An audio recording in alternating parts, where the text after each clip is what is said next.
We definitely have performed, or I've performed as a meta-entrepreneur in the sense that 1871 is expressly designed to be an entire ecosystem, to create a community, to create a physical location for the entire tech community of the city to coalesce. It has resources, it has institutions, it has funding, it has educational aspects, it has technology, and probably most importantly, it's a place to manufacture happy accidents where all of the different parts of the ecosystem can interact and generate new ideas.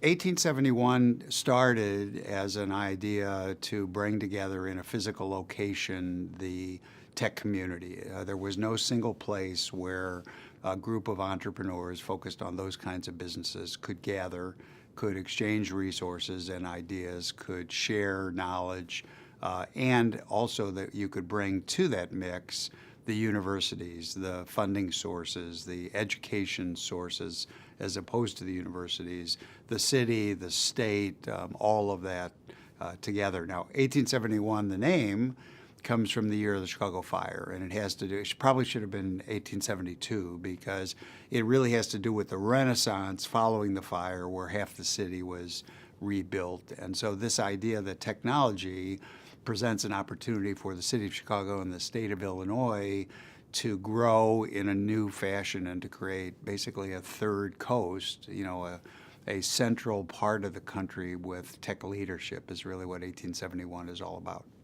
So 1871 is a nonprofit, which is very peculiar because most incubators, most accelerators, and many co-working spaces are exclusively for-profit operations.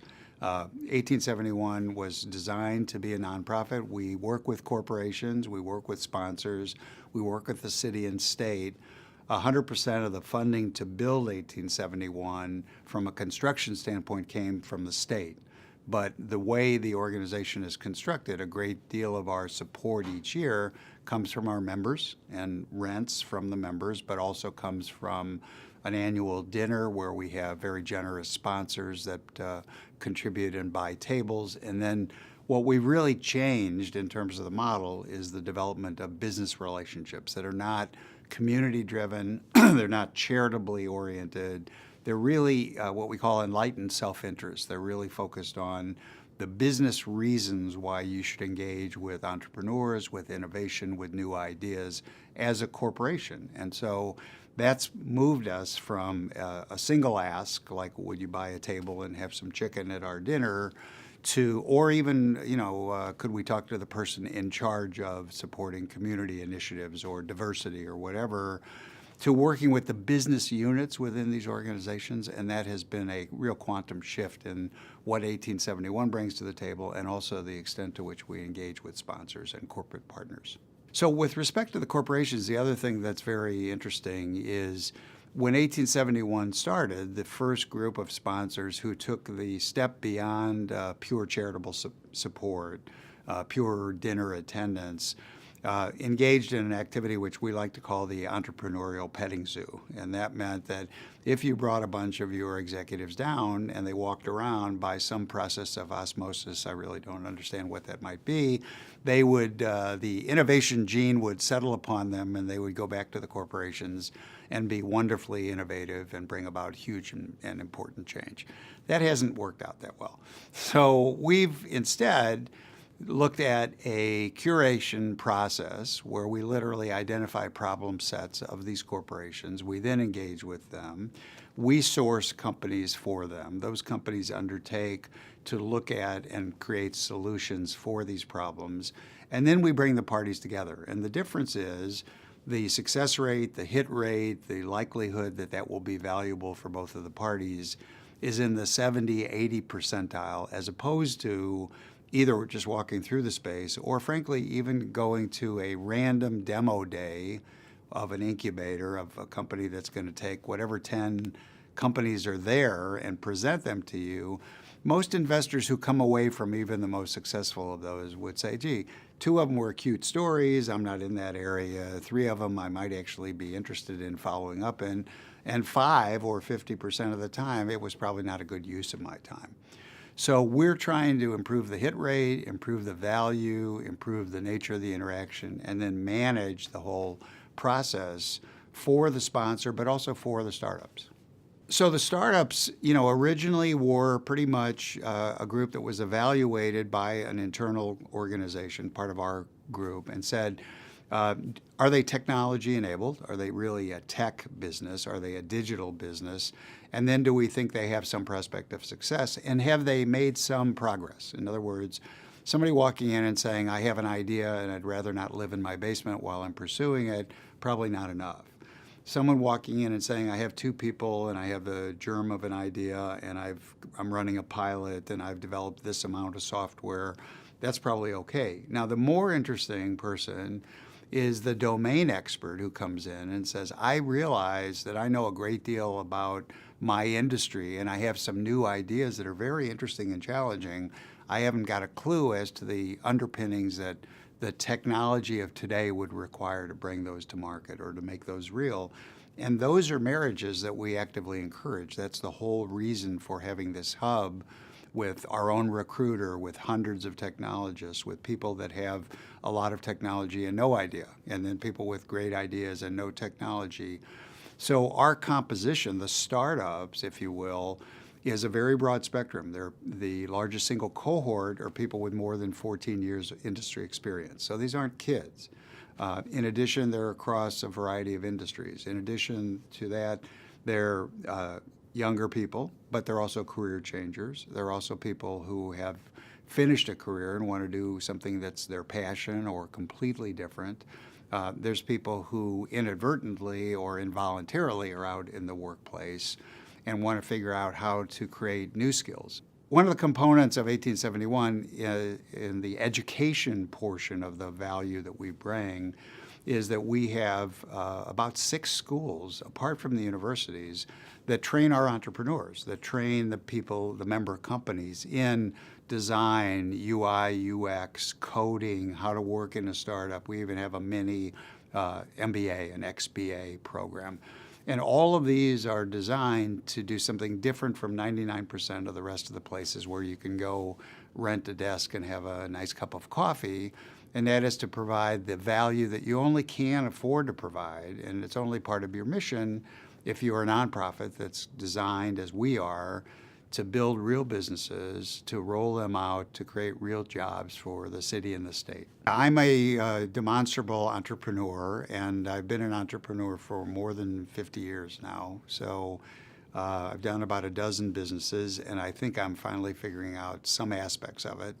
And what we're really trying to do at 1871 is have people who are serial entrepreneurs give back. And one of the great things that happens nowhere else is on average we do about 5,000 hours of one-on-one mentoring. We have almost 1,000 mentors who come in and work with our member companies on a daily basis.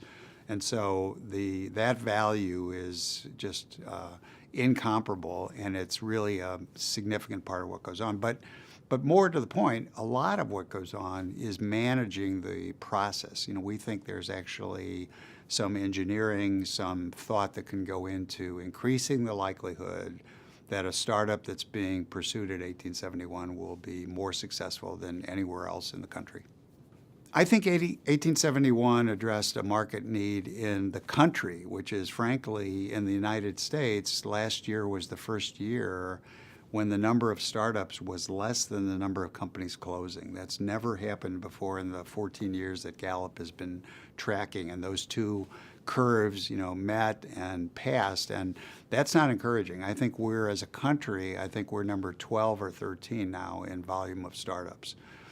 And if you look back at the last 10 years, the only net job growth in the United States has been the creation and the sort of jump in job creation of new businesses, not small businesses, but new businesses.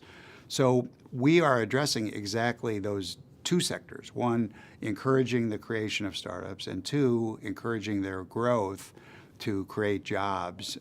And I think that's not happening on this scale and to this extent and with this support from both the city and the state and sponsors and corporations anywhere else, certainly in the United States. Well, I think that it's a luxury to be in a position like I am, where I have had all of the ups and downs of starting a number of businesses.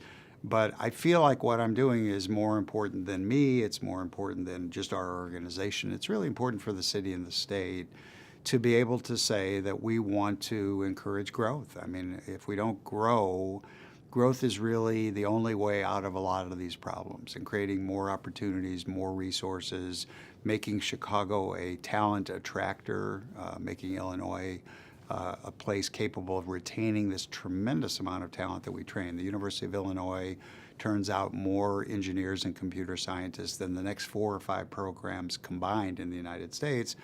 We need to keep more of them here. So I'm very excited. And a meta entrepreneur is someone who is looking beyond an individual company, beyond the economics of a particular venture, to sort of building something structurally. And it has community components, it has city and state components, working with this vast collection of cats who you have to try and manage and move around.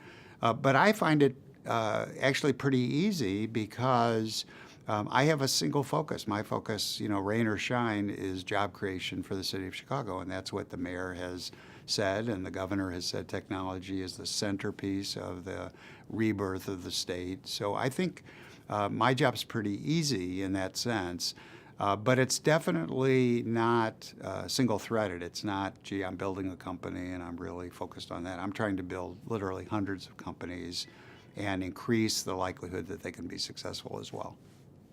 I think a meta entrepreneur, if there's a definition, if there's a set of qualities, I think, first of all, you have to be credible, which means you have to have done it and done it repeatedly. Second of all, there's just the opposite, which is that if you only regard your experience as these war stories and you don't extract sort of the general wisdom out of that, you discover that you can't apply it in a helpful way to others. So I think a meta entrepreneur is credible and has done it, number one. Number two, is committed to sharing that experience and sort of globalizing it and generalizing it so it's applicable to other people in different industries, different circumstances, different times in the sequence of the growth of businesses. The number three is this idea of doing something that's bigger than you. I mean, it was very difficult to find someone who was willing to take a nonprofit job in a nonprofit organization that doesn't have an economic interest in these businesses. So, and at this point in my life, I want to give back to the city. I think the city, the institutions have been great to me, and that's a big component too. So success for 1871 is longevity. Its output, you don't measure a factory by its inputs, you measure it by its output. Our outputs are successful companies that are self-sustaining, that are creating jobs that are going to hang around. And if we can do that, that's the largest single job, that's the largest single measurement, is job creation. The Mart, 4 years ago, the Merchandise Mart is where we're based, had basically no technology jobs. Now it has more than 10,000 jobs. 4 years ago, there was no space devoted purely to technology. Now there's 1 million square feet in a 3.5 million square foot building devoted to tech businesses, and that's growing. That's exploding. We're hoping to move to the 13th floor, but there'll be 300,000 square feet of space on the 13th floor, apart from us, occupied by other technology businesses. So part two is to attract all of these companies and all of these opportunities to city and to the state as well.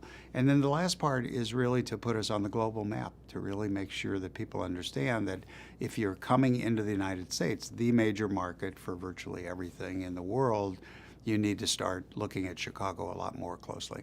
For me personally, success would be, just as I've described, the ability to look back and say we built another institution, and we've done this for decades now, and I don't do it by myself. I have partners, we're here with Barbara Pollock. We design, we build transformational structures, and the goal is to look back and say that's something that made a difference, that we're proud of, that's sustainable, and that we can go on and do something else. So I like to be in a world of change and of innovation, but I also like to make sure that we're benefiting more than simply us in doing that.